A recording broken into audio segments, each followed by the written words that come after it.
What's up, Junkies? It's Kenshiro. We're back with Culture Junkies Live. Welcome to a very, very hyped show on this first Tuesday of September. We hope you all had a really great Labor Day. Today we're going to talk about some of the maybe questionable casting choices that we've had in the DC universe proper. We had John Cena was rumored to be playing Shazam. We had a couple of Teen Titans cast, and is Leonardo DiCaprio really going to be playing the Joker? I don't know. We'll have to see. But first, let me introduce who's going to be on the show today. Joining me on the show is the great Daidakuji. What's up, brother? What is happening, everybody out in Junkie Land? I'm glad you could join us today.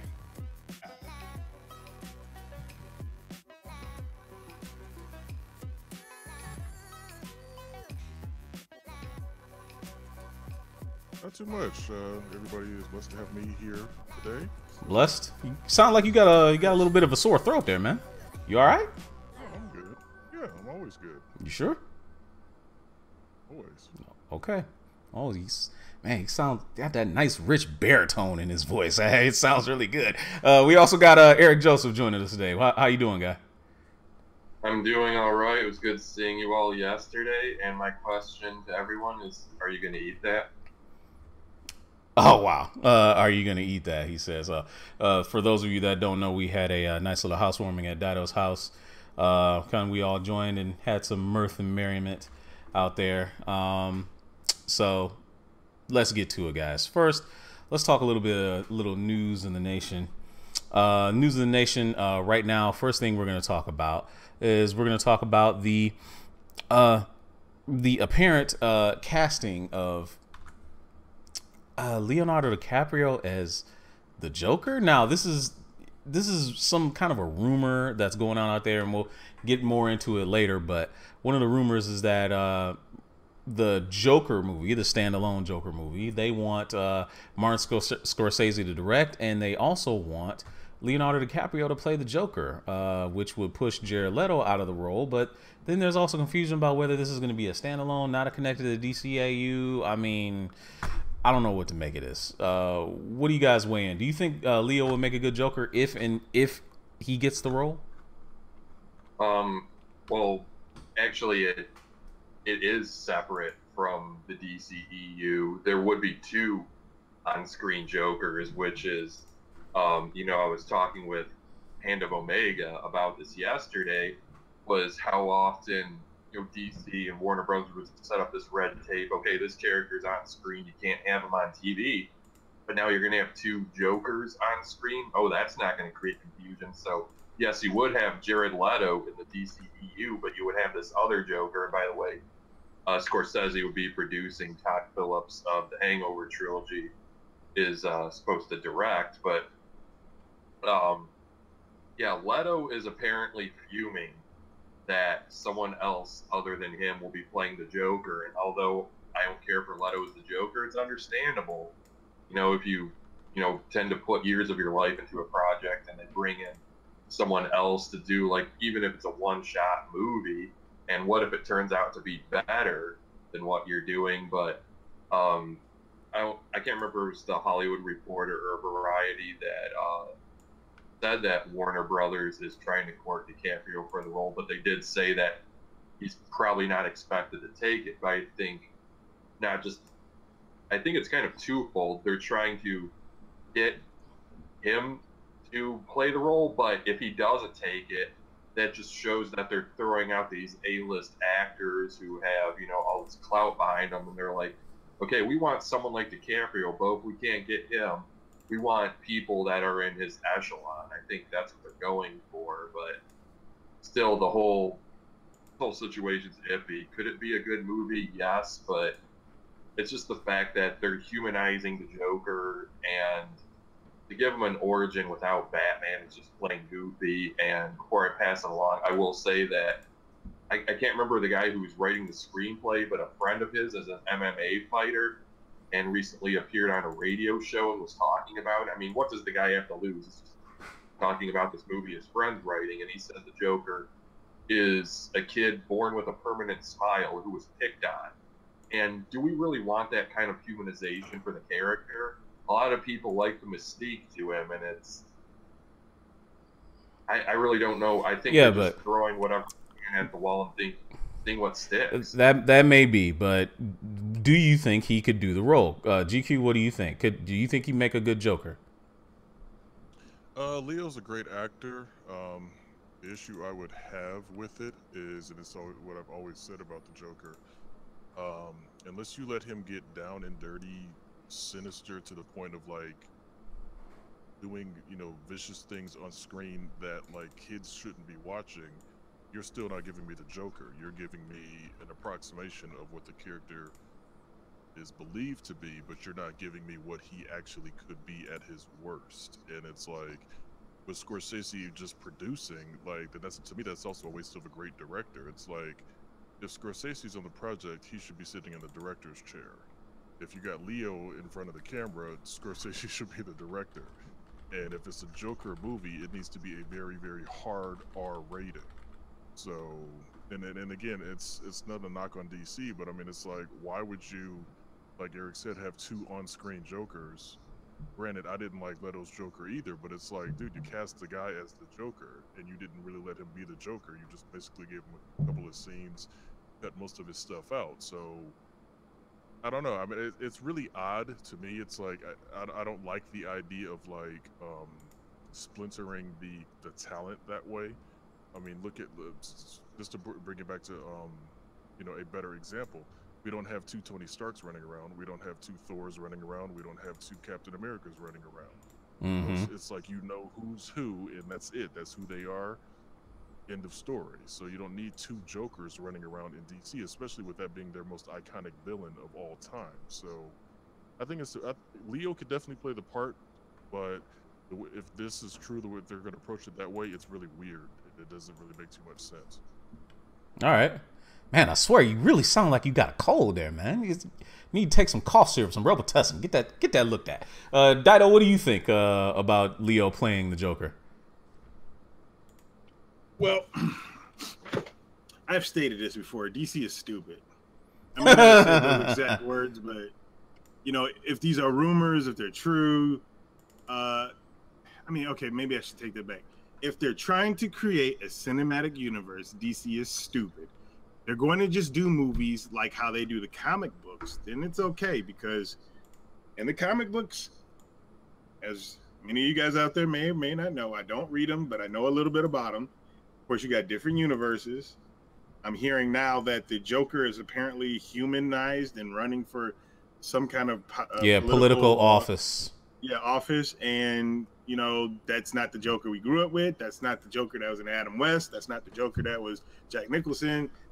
All of them are different. That's an continuity story, though. Well, that's what I'm saying. It is. Comic books have multiple universes, multiple stories, multiple writers, multiple artists, multiple tracers or inkers. For those Chasing Amy fans out there, tracers. So I mean, if they do it that way, if they just flat out come and say that we're just doing movies based on our comic books and not trying to do a cinematic universe, then just do something and hopefully they'll get a winner besides Wonder Woman. But if they're gonna do something that's DCEU or whatever they want to call it, mm-hmm. then they need to stop with the nonsense and just like put out some good scripts and some good characters and some of that stuff, because they own all the characters. I mean, we talked about this ad nauseum. Marvel doesn't own all their characters. They made it work. They picked characters that they did own. They made it work. DC owns all the characters. They should be able to make this work. They make it work in the cartoons. They make it work in of course, the comic books. Make it work in the movies. It shouldn't be that hard. Like, come on. It shouldn't. Seriously. No, it really shouldn't be all that hard. But I think what we're running into here is they sniffed some wild success with Wonder Woman, and they started to get a little bit happy. Like, it was like they knew they had a hit on their hands, and then they said, okay, well, now everybody and their mama needs a solo film. People really love the Joker in Suicide Squad. Let's give him an origin movie. Let's turn Gotham City Sirens into a Joker Harley Quinn movie. What else can we kind of throw at the wall and see what sticks? It's like, and this Joker thing and this kind of leads directly into the next news. And, you know, this report won't go away about Ben Affleck not being in the Batman, and the Batman not being in the DCAU. We had another report come out just this past Labor Day weekend. I'm starting to think where there's smoke, there's fire, but I'm also starting to think that I think what DC's trying to do is they're trying to have their cake and eat it too, in a way. What they're trying to do is they're trying to create the cinematic universe that's all cohesive, but I think they're also trying to do an Elseworlds type situation in live action where they have a bunch of standalone stories that don't tie together. But see, like you said, Dido, that would make DC Warner Brothers pretty stupid, because movie audiences are really fickle. They don't have that kind of time and that kind of attention span to really delve into, oh, this Batman isn't the same as this Batman over here, and this story doesn't go with this story. They're going to think they're all connected. Even with the Spider-Man story, with Sony not being the same as the Marvel Spider-Man, they think, you know, some people think they're all connected. They think they're the same thing. And this is the problem they're going to run into, where people are just going to get really confused and they're going to start to really get turned off by a lot of this stuff. Anybody else got to weigh in on this before, and weigh in on the Ben Affleck stuff? GQ, what do you think? Well, I don't know. I mean, the Ben Affleck thing, we've heard all sorts of stuff on that, so I'm just going to really honestly wait to reserve judgment on that. Because there's been rumor upon rumor. Supposedly Casey Affleck weighed in, and it's like Casey Affleck, you were like one of the many people in Ocean's 11. Stay in your lane. This is kind of above your pay grade. I don't care what movie you did that everybody liked. This is still out of your league.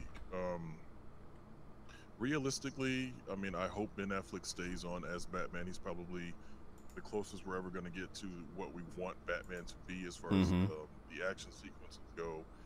He's not the best Bruce Wayne, obviously. He's past kind of being the detective that we all, you know, love. So, I mean, it's kind of like the best thing we're going to get right now, unfortunately, and that's just how it is.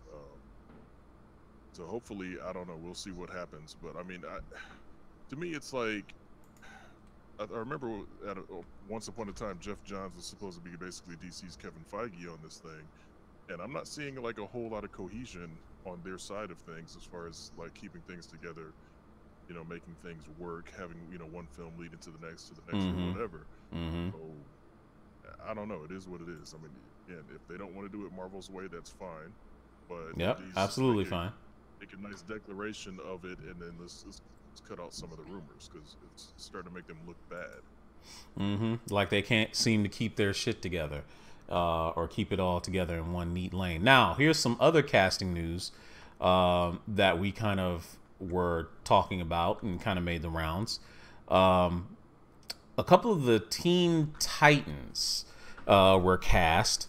We already had Raven cast earlier this year, and looked like she's going to be pretty young. Then we had a casting for Nightwing, and we also had a casting for Starfire. Now, the Nightwing one, both of these are somewhat controversial. Obviously, more the Starfire one than the Nightwing one, but I don't know. Based on these casting choices, I'm not exactly sure where they're trying to go with this Titans TV series. It seems like, based on the age of who got cast into what role, it seems like the boy that's going to be playing Nightwing, excuse me, is a little young. He might actually just be playing Robin, and the girl that's playing Starfire, never mind that she's, you know, black and pretty dark and, you know, stuff like that. That's his own separate thing. But it looks like Starfire is not going to be Robin's love interest, and she's going to be kind of like the mentor of the group. Comments, feedback? What do you guys think, Dido? Okay, who cares that the actress is black? Because Starfire is orange, so I don't see why that's an issue. You know, Gamora's green. And you know it is to some people, man. Now come on. Because it's an issue for anybody. For some people out there who are too dumb to know that what melanin is and what it does and why certain people have it, they're an idiot. We don't need to talk about that. But she's orange, so who cares what colored actress is because the character is going to be painted more than likely anyway. Like Gamora, I'm assuming. I don't know much about Teen Titans in the comic books. I watched Young Justice, which is not quite Teen Titans, and then I watched some of the Teen Titans before they canceled it. And I did see one of the movies, so I do realize that Starfire and Robin, or was it Nightwing? It first it started with Starfire and Robin when he was Robin, and then it became when he was Nightwing. Then it continued. So the Robin that I'm aware of that was in the Teen Titans is not Dick Grayson. So, and maybe this Robin won't be Dick Grayson either. So maybe it's not going to be an issue. I don't know. I look forward to seeing all these things. All I want is to see a good movie, characters that I like, and let's go from there. Because casting that's why they're called actors. They're supposed to act in a role. They don't have to be the real life comparison of whoever they're portraying. To me, that's dumb. Unless it's a historical piece, they got to be whoever they are historically. Outside of that, shut up. But I don't know. I want to see what they're talking about, because isn't Teen Titans supposed to be a television show? It is going to be a television show. Hopefully it'll be good, because DC, well, they start off strong. Can't really comment on the Arrow because I stopped watching that because it started to slide off for me. But hopefully, if it stays as strong as the Flash, then they'll have a winner on their hands. Flash is getting a little iffy too. Eric, why don't you weigh in? What do you think about? Yeah, I double checked, and Brenton Flights, hopefully we're saying his name right, who was cast as Dick Grayson's actually 28, and then Anna Diop. Oh, really? Is 29, but I think he'll probably be playing a little younger, but obviously still older than Raven. But yeah. All they really said when he was cast was that he's Dick Grayson, but there was like kind of, I think, a little hint that he's Robin. So I think at least the first season or something, he's probably just going to be Robin, because I don't think they want to step on the toes of Chris McKay's Nightwing movie. Because, again, they have two Dick Graysons that are going to be running around in live action, but I think they're going to separate, like, okay, the TV one is Robin, the movie one is Nightwing, but that doesn't matter, because who knows, the Nightwing movie could fall through, so that would open the door, like, hey, season 2 or 3, he can become Nightwing, but still, this is a big opportunity for this kid, who was cast, and it's a big deal for all of us, because it's been so long since we've gotten Dick Grayson in live action, so it's something to look forward to. But yeah, given their close approximation for age, I do think they'll probably do the Starfire Dick Grayson romance at some point. But what's funny is a lot of people are making the Nightwing assumption, which has led to a surge in Google searches if Brenton Flights has the butt to play Nightwing. So which is ridiculous in its own right, but whatever. Yeah, I honestly, to weigh in on this, honestly I don't know exactly what to make of either of these castings. Now, I'm a little surprised to find out the age of the guy that's going to be playing Nightwing. To hear that he's 28, that's a little jarring. I didn't know that, but because he certainly doesn't look that old. But I don't know, I'm not okay. Normally I don't do this, okay? I'm usually I'm very fair, usually really down the middle, but when you see something that doesn't seem to be matching up, I don't know. I'm not quite sold on Anna Diop being Starfire, and I'm pretty sure GQ might end up feeling the same way that I do.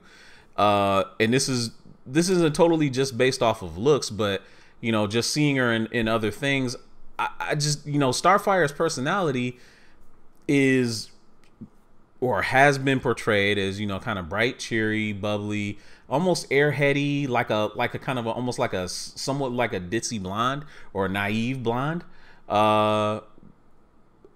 But this doesn't seem to be right up Anna Diop's alley. That's just me. GQ, have you weighed in? What do you think about her being cast as Starfire? Well, like Dadakuchi said, I mean, an actor is supposed to have the range to be able to play whatever it is that they're supposed to portray. I don't like her from a look standpoint, not even about her being black, just because what Starfire body-wise is supposed to look like. So, and I'm always going to have that gripe and complaint anytime that's never met. But I mean, like Dido said, I mean, an actor should be able to have the range to be able to play that way, play it that way. You know, physically she's not going to fit the role for me, but you know, it is what it is. So yeah, she should be able to do it, but I don't know. Beyond that, hit the gym and hit the plastic surgeon. Hit the gym and hit the plastic surgeon. Okay. Yeah, you know, and that brings up another question, like, how are they going to do, you know, maybe we should just wait. We could just wait. We could just wait to see what they do with Starfire moving down the road. Hello to Anthony Mentor, hello to LGZ, and hello to Kyle Q. Jackson over on Facebook. Welcome to the show, guys. Today we're debating some of the casting choices that's happened in DC recently that's been announced. It's kind of been a slow news week as far as fan news, I guess you can talk about.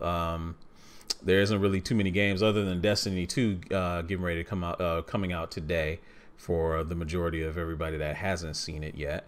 I don't know if anybody in the chat is going to get Destiny 2. Are you guys going to get Destiny 2? I'm not. I didn't play the first one. It doesn't really first person shooters of that type of nature don't really hold my interest. So that's just me. So let's me no, I'm not getting it either. Yeah. Yeah, you got more problems on your Anthony Mentor's got it downloaded and ready. He can't wait to play it. 99 problems in the game ain't one. Yeah, certainly ain't one. Even though those are old PS1 games, but that's okay. There are PlayStation 2 that I'm gonna drop. I'm gonna get rid of them. Yeah. What? You gonna get rid of them? Yeah, what? These are going bye-bye. What? Don't do that. Some of them. I might keep 2, 3 of them. But oh, okay. Use a trade bait. I might either if I can sell them all, get some cash for it, it'd be nice. If they don't sell, then I'll take them to a place that more than likely buy them.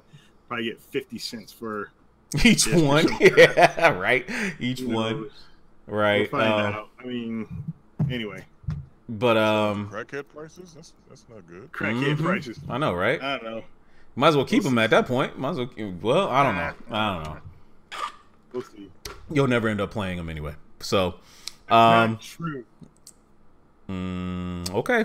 I play each and every one of them to test them to make sure they work. Yeah, just don't take them to GameStop like Anthony Mentor says. Don't take them there. It's not gonna happen. Yeah. Just like, here, I'll give you 50 discs. We'll give you $2.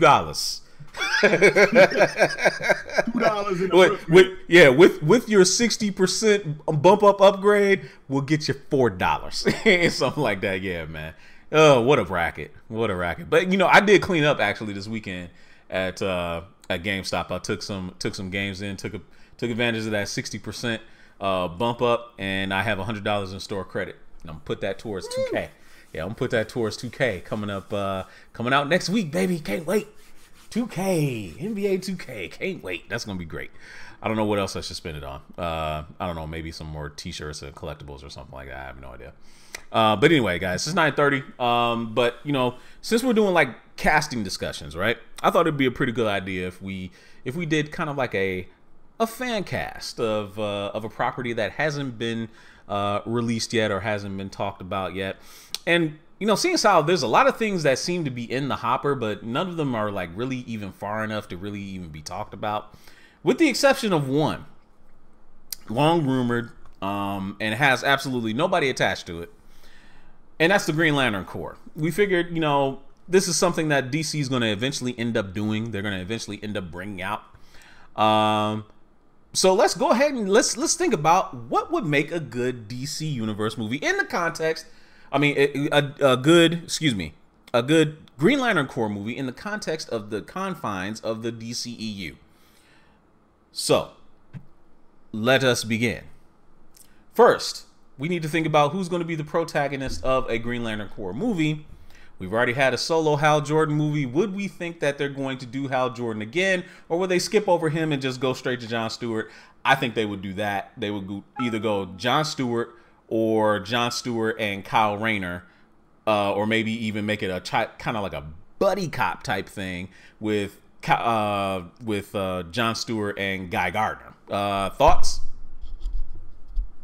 Oh, Jesus. Well, before the DC expert, you're gonna have to go last because I'm the DC non-expert. Fine. And go ahead. I like the whole idea because that cartoon, even it though was great. Around, I loved it. It was fabulous, and if they just take a little bit of that and throw it in there or whatever, I think they have a great show. But as who would be the leading character, I think they should go with Jon Stewart. They probably won't. And that whole idea about the buddy cop, him and Guy Gardner, is it? Mm-hmm. I think that would be kind of cool because Guy Gardner comes off as a silly type person, even though maybe he's not. I don't know. No, Guy is never serious. He's kind of a brash asshole, and in fact, that's why Batman knocked him on his ass the first time he met him. So, and then that to probably definitely work, and it'd be kind of cool too because this little thing that I do know, which is kind of surprising, is that Jon Stewart is from Detroit. He's from Detroit. Gardner went to University of Michigan, so they got something in common. They do. That would be kind of perfect. Yeah, it would. And you know what? Seeing as how Jon Stewart's a Marine, he's an architect. He's pretty, buttoned up. He's straightforward. It would almost be GQ, and you can chime in. You let us know what you think. It would kind of be like Lethal Weapon in space because Guy Gardner is such a loose cannon, and Jon Stewart is like really militaristic and buttoned up. What do you think? I mean, that definitely would be an interesting dynamic. They'd have to have, I don't know, it can't be ridiculously overly comedic because then that'll basically lose me, and I would be really bored with it. Oh, come on, you like Guardians, didn't you? Yeah, but Guardians comedy worked because of the dynamic of the team that they put together. It wasn't so much, and mainly a lot of it was held, especially in the second film, was held together by Drax. Drax did a lot of the heavy lifting on the comedic side of things. True. I'll give you that. Rocket Raccoon is funny because of the stuff that he says, because of how violent he is. So Guardians comedy works because it's a little bit more dark humor than it is slapstick and top silly. Okay. There were a couple moments in 2 that I didn't like, but I mean, all things aside, the majority of the movie worked. As far as this goes, given the fact that the creator of Jon Stewart basically said Megatron is exactly what he kind of embodies. Yeah. Megatron and Nathan Fillion. Megatron and Nathan Fillion, who voiced Hal Jordan in the DC animated movies for Green Lantern. Interesting choices, Guy Gardner. The only reason I say that is because it's like it's a chance to not make Guy that silly. Nathan Fillion has a good range where he does good straight face comedy, where it doesn't have to be like all wink wink nudge nudge comedy. It's like it's just funny because it's funny. Yeah. Like, Firefly was perfect. Right. It worked. It wasn't so much, oh, here's the joke and here's the punchline. It's like, no, if you're intelligent enough, you've been paying attention to why this is funny. Okay. All right, I can see that. Dennis Fields actually is throwing it way, way back. He says, what if we went with a swerve and said, let's go back to the Alan Scott Green Lantern and the Starheart? I don't ever see that happening. Alan Scott is way too obscure for even for a lot of the current fans. They think Green Lantern is synonymous with Hal Jordan and most recently Jon Stewart now. Here's a swerve. What would you think if, because you have to have kind of like a tough guy. You gotta as a Guy Gardner. What would you think of a Jason Statham or a maybe even a John Cena or somebody else was of that same vein as Guy Gardner, and for Jon Stewart, definitely not Tyrese. I know he was campaigning for the role. Definitely not him. But I'm having a tough time thinking what guy I would want to be Jon Stewart as a militaristic guy. I'm gonna have to come back to that one. Eric, who would you cast as Guy Gardner and Jon Stewart if we were to have them as the buddy cop pairing? Well, okay. I'm gonna agree with GQ, but for another character. But I will say they've said it's going to be Hal Jordan and Jon Stewart, but that doesn't mean we can't throw other Lanterns in there. Who knows if they're going to use more? And again, this is a fan cast. And actually, they have used the phrase "lethal weapon" in space before. When you guys were talking about the Detroit connection, don't forget one of our newer Lanterns, Simon Baz, is from Dearborn. Hey, we totally forgot about him going for the straight SJW pick of putting a Muslim as a Green Lantern. That'd be a nice little bump for Simon Baz, especially since he likes using a Glock. Even though he's recently gotten rid of it, but you know that's neither here nor there. Good points. He would make a good addition if they he also would. want to put the rookie loose cannon. Because I don't know, Baz wasn't too much of a standout even when Jeff Johns created him, but once Sam Humphries started writing for him and paired him with Jessica Cruz, I liked him.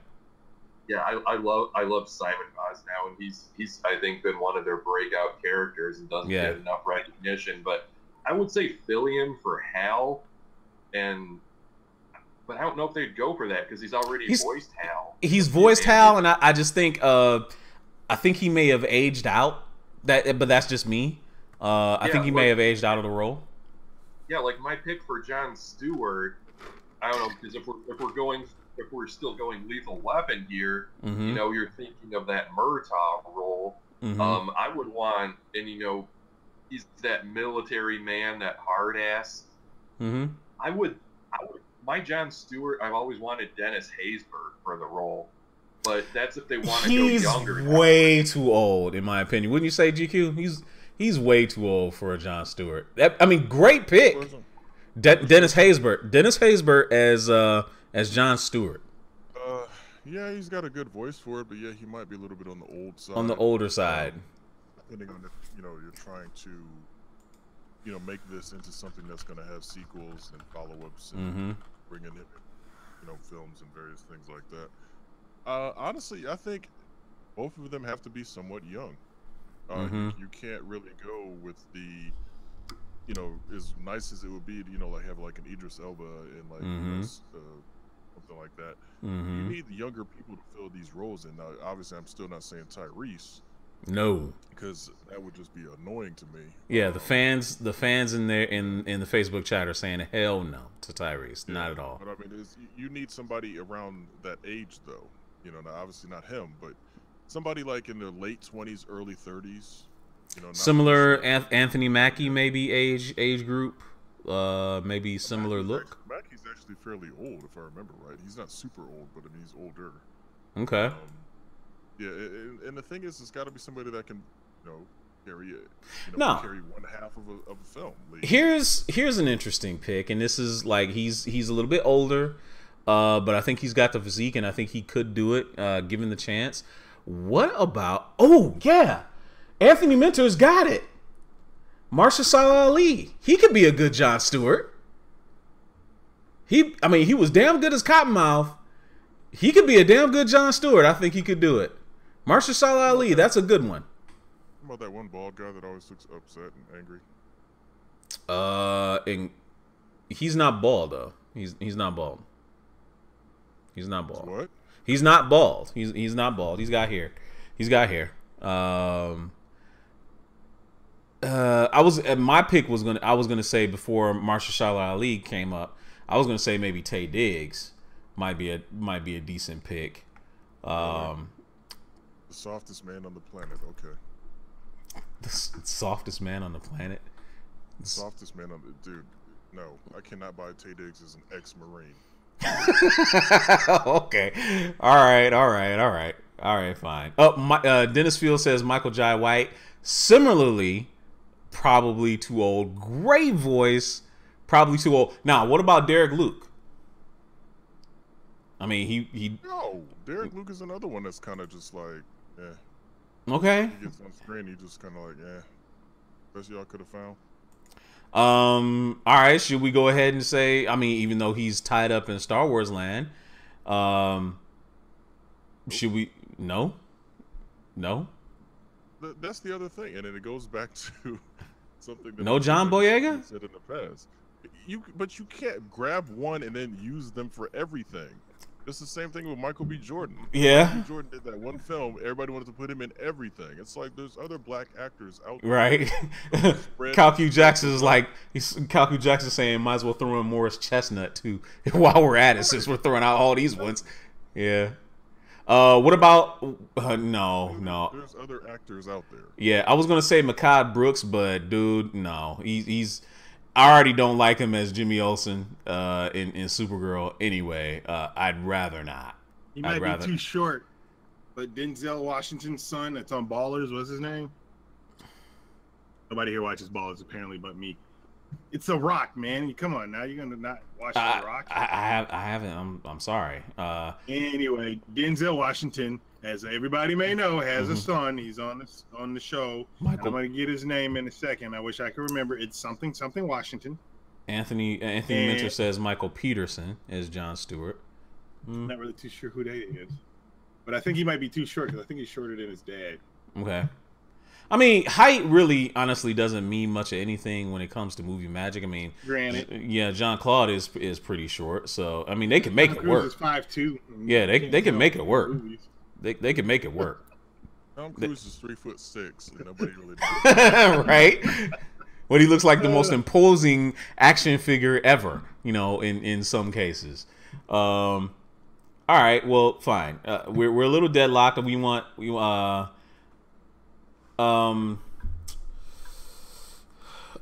J. August Richards is a little old, and you know, Anthony Minter saying that he's, you know, since he played Deathlock on AOS, I think he's a little too old. Excuse me, his name is John David Washington. John David Washington, okay. He's only 33 years old, and that's Denzel Washington's son. Hey, now would we care whether they're British or not? Because Neil Adams said, yeah, he's not British. What? No, I'm saying, would we want to make sure that an American actor got the role of Jon Stewart? He is American. Like I said, he's Denzel Washington's son.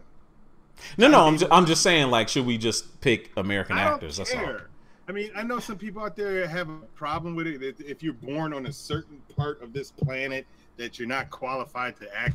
Again, act as a character that is written on another side of the planet. Mm-hmm. I understand that idiot thought out there. It's dumb. You're an actor. They can do the accent well. They're an actor. Just they want to do the role. America is the biggest. Even though it's not really the biggest, they make a lot of movies in India and in China, but more actors are known that come out of, you know, Western films. That's just how it is. I mean, come on now. All right. If he happens to be a British dude, he happens to be a British dude. Okay. All right. Well, we've debated. Seems like Nathan Fillion is our pick for most of the panel's pick for. Neil Adams said that Megatron is Jon Stewart. So okay, all right, fine. So we'll say Megatron is going to be Jon Stewart. We'll say that Nathan Fillion says it is going to be Hal Jordan, and that seems to be the consensus pick of the panel. So let's move on to not secondary characters. Let's go to the antagonist. Now, who would make a good antagonist? Now, in the pre-show, Eric brought up the Red Lantern Corps as a good antagonist because we've already been down the Sinestro road. Would most of you out there in Junkie Nation agree with that? Say the Red Lantern Corps should be the main antagonist of the Green Lantern Corps of this movie, and if so, who would you cast as Atrocitus? And we know that Atrocitus will probably be mostly CG, so it would be less important of actually who's in the role. But who would make a good villain that could portray the type of rage that we want to see out of someone that's a 8-foot tall rage monster? GQ, who would you pick? Well, if he was still alive, it would have been George Carlin. But yeah, that actually wouldn't be bad. Yeah, but pure rage, but at the same time having like a I don't know, almost like a dark side to it, not just pure anger and Sam Kinison screaming your head off. God, I hate to say it, but Clancy Brown is still. He's got the best voice. He really does. Either him or Keith David or something, man. Yeah, David or if Powers Booth was still alive. It's Oh like, man. if it's voice only, it's like that's like kind of the trifecta right there. Mm-hmm. And they've always, of course they've done DC work, but Right. God, I mean, without going into like a Dennis Leary branding type character, I mean, I could see Dennis Leary as Larfleeze. Oh, dude, that would be funny. Like I said, I honestly can't think of, for just a voice only, anybody but like Clancy Brown or maybe a Keith David. Or even David Keith, the other guy that a lot of people mix the two up, but all three of them have great voices. Ooh, Anthony Minter says Kevin Grievo. That's and what I was gonna say. really, okay, all right, Yeah. okay. And actually, Keith David was my other choice because you're thinking, mostly CGI here, but Right. Review could actually work if they did it, prosthetics or half prosthetics, half CGI. Because Mm-hmm. you want to have those facial expressions, and those gnashing teeth Atrocitus has. That's probably better CGI these days. But Mm-hmm. as we said, unfortunately, to distance themselves from the previous Green Lantern movie, the fall of Sinestro is probably behind us, because to just jump headlong into Sinestro Corps would seem weird, without telling the rest of the story of how Sinestro got there. But Red Lantern Corps, they're compelling villains. Atrocitus has his own story to them. They look scary and cool, and I could see them as being particularly attractive to moviegoers. But it's not thinking too big, because they can carry a movie better than Larfleeze, but they're not too high concept like the Black Lanterns, because you would need to establish a lot of mythology to go with the Black Lantern Corps, and that's too grandiose. And it's arguable that Flashpoint's too grandiose in a way, but I mean, time travel. But yeah, there's other key members of the Red Lantern Corps to cast. I mean, like, Yeah, I think Bleeze would be one. Elias Zox, that Mhm. would be someone we would maybe want to cast, like, more of a comedic actor, but not someone who's going to take us out of the movie, because that would be Right. an all CG character. Now, Or Elias. yeah, now Bleeze would be interesting from the standpoint that she could be, and I've reading some of the more recent issues of the Green Lantern, some of the Green Lantern books, the Green Lanterns book. It seems like Bleeze and Simon Baz almost have like this thing going between the two of them, and that might be really interesting to see reflected on screen. So who will we cast as Bleeze? She's basically very fair skinned, very athletic, got those bone wings. Who would make a good Bleeze? Obviously, we could cast anyone of any type, any ethnicity. Who would be an absolutely gorgeous actress that we'd want to see in this film? GQ, I'm gonna go to you because this is like right up your wheelhouse. Who would be your first choice to be Bleeze if you were to pick someone? I'm gonna have to go with Emmanuel. I forget her. I think it's Nadine Emmanuel or something like that. The girl that played character's name. She was in the last two Fast and Furious movies, 7 and 8. She was the hacker. Can't remember her name though. Oh, Ramsey. yeah. She played Ramsey. She's also on Game of Thrones. Yeah, she's on Game of Missandei, right? Yeah. Oh yeah, Natalie Emmanuel. Yeah, she is sexy, very. Yeah, she's got a good look. She would look interesting with bone wings and all that other sort of thing. I like that. She's got a light complexion. Real quick, Eric touched on something that was actually very interesting. He's absolutely 100% right about not doing the Black Lanterns, because again, you'd have to have a film that establishes what the hell's going on with that before you delve into that. But he's absolutely right as far as like Flashpoint though, because I think when you're dealing with time travel, people already understand that time travel is the potential to mess stuff up. Back to the Future kind of taught everybody that one right off the bat. And the Flash TV show is doing the same thing. Yeah. Damn it, Barry! The Flash TV show did it, so it's kind of like, I think you can do something like that where the average moviegoer gets it. They don't necessarily have to have like a big huge lead in to explain it, because you know the average person's like, oh yeah, if you time travel, you could probably mess some stuff up. So I mean, Flashpoint definitely works, but yeah, he's 100% right. You can't do like Black Lantern Corps or any of the other more intricate ones without having some type of lead in or some type of insane explanation of what the hell's going on. So he's absolutely right on that one. Absolutely. Okay, Bleeze is as Natalie Emanuel. We got anybody that any other secondary suggestions or nays anywhere? Any nays? I don't know. I'll just say because Gotham will probably be come and gone by the time Green Lantern Corps is, but we said any ethnicity because this is probably a body paint job, but Chris is a fan of this actress. You'd also like to see Jessica Lucas in a Bleeze outfit, right? I would not be mad at that at all. What do you think, GQ? Jessica Lucas is as Bleeze? This is another good one. Yeah, she's another good one. She's one that like kept my interest for the season 2 of Gotham, because she was starting to fade a little bit, and then she showed up, was like, oh, it's getting good now. But, absolutely, she's good though. Yeah, definitely good as well. So one of those two would. Yeah, Natalie Emanuel or Jessica Lucas. I actually like that. We actually need to make this as a. I need to revisit this this show and write it down and make these as a nice little post or something for the discussion group. So be on the lookout for that. Now, as far as maybe secondary antagonists, some people were saying maybe have the Manhunters be part of it.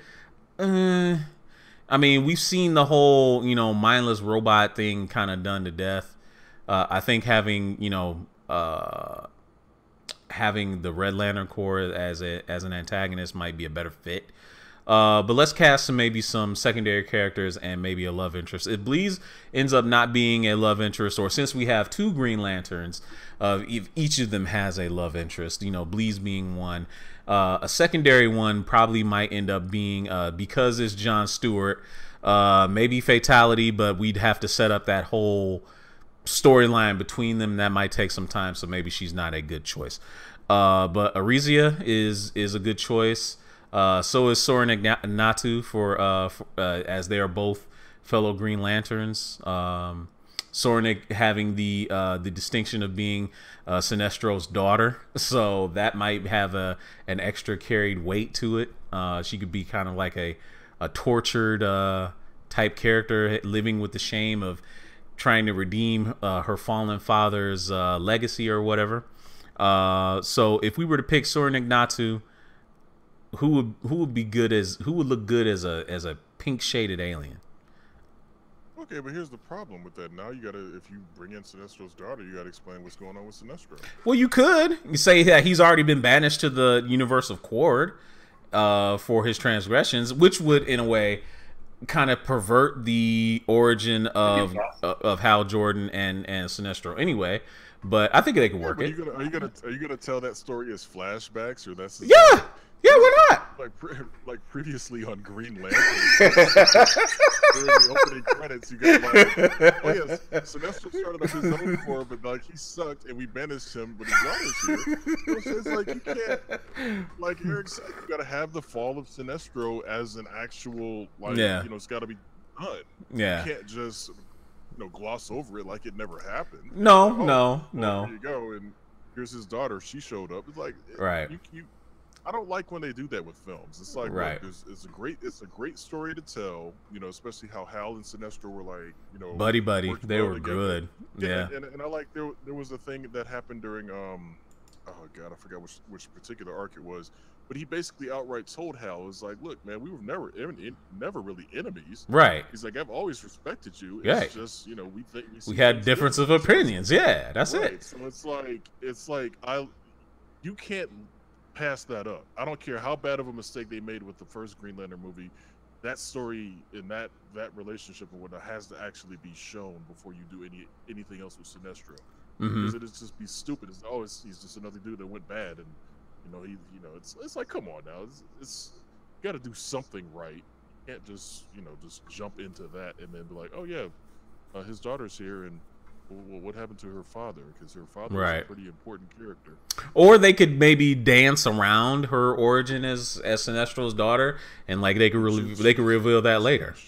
She's pink. Yeah, but she's now. So she's pink. She's an alien. They won't have to. The audience doesn't have to know she's Korrigarian. They don't have to know that.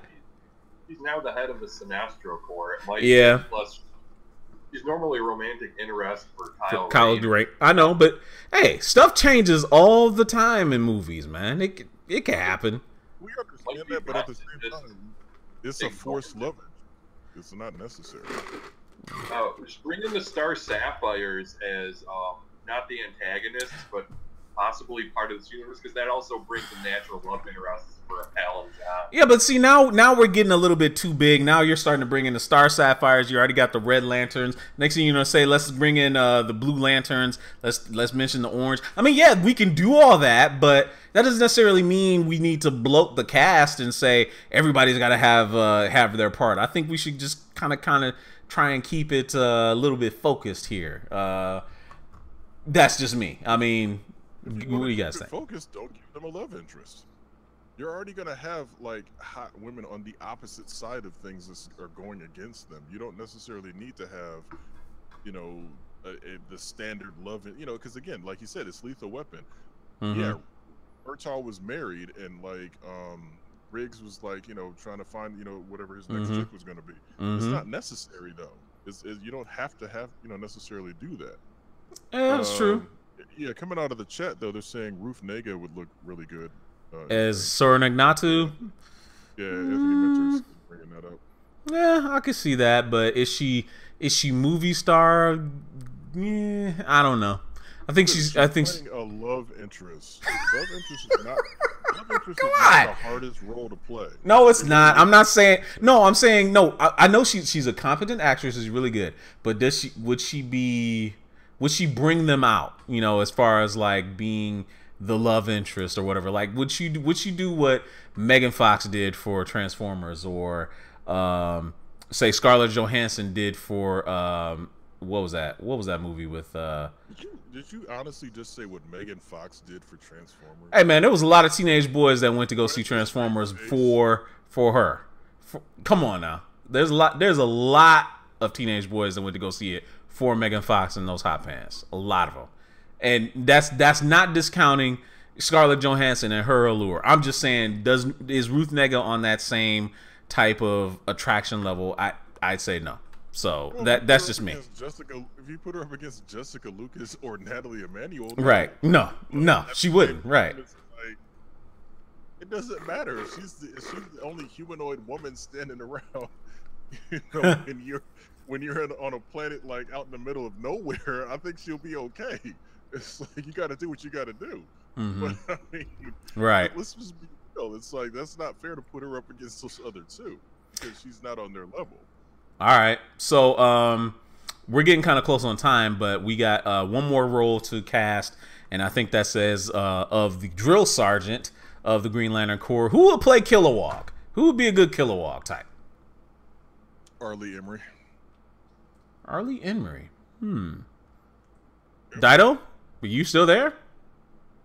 Or is he not there? He's not there. Eric, who would make a good? I am here. Oh, you are there. I've been listening to you guys. Unfortunately, I don't pay attention to a lot of actors' names, as you can tell. I'm like, this guy that's in this movie and this guy that's in that movie, because I watch the movies, enjoy the movies, and don't know who they are sometimes, unless they're extremely big actors.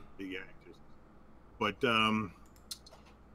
he's already a comic book character, and unfortunately, he's kind of typecast, I guess. Some kind of. Ron Perlman. That's a good choice. Yeah, that's not a bad choice at all. I kind of like it. I do. Yeah, Ron Perlman. Yeah. How about Ron Perlman in the costume and Arlie Emery as his voice? Yeah. Go ahead, Eric. I'm gonna go Michael Ironside. Damn it! That's another good DC. That's a damn good voice, though. Hey, that's a damn good voice, though. I mean, Michael. I could sit and listen to Michael Ironside just read. I mean, he's great. He's absolutely fantastic. In fact, I was watching Superman, Batman, Apocalypse, listening to Andre Braugher being Darkseid, and I was just like, this is wrong. Michael Ironside needs to be reading these lines. He does. Yeah, it was so good. So you say no wait, you said you said Army Emery? Arlie Emery as Kilowog, his body. You said as the body or the voice? The voice, and Ron Perlman is the body. From Full Metal Jacket. Yeah, and he would be great. Is he still alive? He'd be fantastic though. He'd be fantastic though. Eric's absolutely right though. Only problem is if you give Kilowog Ironside, then who gets to be Darkseid? Because you know it's coming. Mm-hmm. Yeah, we'll see. We'll see. We'll have to see how Justice League is if they really did cut Darkseid out of that movie. Dude, like we were talking about yesterday, if they do that, that's the nail in the coffin. You can't have Marvel bringing Thanos in all his glory, throwing a moon in a damn trailer. At the Avengers, and not have Darkseid show up on the DC side of things. Right. The dumbest move ever. Hey, as an aside, how much how scandalous would that be if attached to the Justice League trailer is the Infinity War trailer? If they said, "Hey, put this in front of Justice League." Yeah, put this in front of Justice League. If I was Disney, I would put my trailers in front of every single movie from now until Infinity War drops, just to piss people off. Like, dude. It's like, hey, by the way, this is coming next year. Yeah, by the way, this is coming this year. Trailer pack in the middle, like right at the very end of Justice League, right before Justice League starts. The last trailer you see is the Infinity War trailer. Be like, yep. And everybody be talking about that and being like, wait a minute, what am I doing here watching this movie? If this movie isn't as good as this trailer, what the hell is going on? Yeah, you know that. But we're not haters. We really want DC to do well. We really want Justice League to do well, but we're still a little nervous. We're still a little nervous. So, but anyway, guys, it's about that time to get out of here. We've had a fantastic show. I mean, this has been a lot of fun. You know, we'll have to do another one sometime, casting and other things. So if you got any suggestions on what we should cast next, we just did the Green Lantern Corps. What movie should we do next? Let us know on our Twitter account or right here on our Facebook page. Also, follow us on YouTube. We got a whole bunch of videos over there. Dress to Kill was our movie short that we just did not too long ago. It was really, really funny. You need to watch it if you haven't seen it yet. And also, actually, kind of follow us on Twitch. I'm starting to do a little more gaming. Dido, we're gonna get you up and running sometime this week, so you can like put that immensely vast, you know, video game library up on Twitch as well. What would you want to do if you actually started twitching something? Well, when I start twitching, I'm going to twitch all the games that I have. Take 1 month out and play a game for you guys out there, because I got a lot of games that are sitting there that I want to play that I haven't played. Yeah, absolutely. So that's something to look forward to. Actually, I got a new game that I want to try out on Twitch. I might actually fire up Twitch and start playing it tonight. It's a new MMO called Absolver. It's all about massively multiplayer melee combat, martial arts, and all that other kind of stuff. I haven't played it yet. I'm looking forward to loading it up and actually getting down with it. GQ, what you got going on this week, man? Anything fun? Nothing too major. Marvel Capcom Infinite, which become the redheaded stepchild. The thing is supposed to be coming out pretty soon. I think maybe in the next 2 weeks or so. I'm getting the collector's edition of that because Infinity's don't. Right. Other than that, really, nothing this week, and nothing special. Right. Well, Eric, we also want to thank you for joining us today, man. It's been a lot of fun. Thanks. It's been great. All right, guys. For GQ, for Dido, and for Eric Joseph, I'm Kenshiro. We'll see you guys next week. Have a good week, everybody. Yeah, everyone. Bye-bye.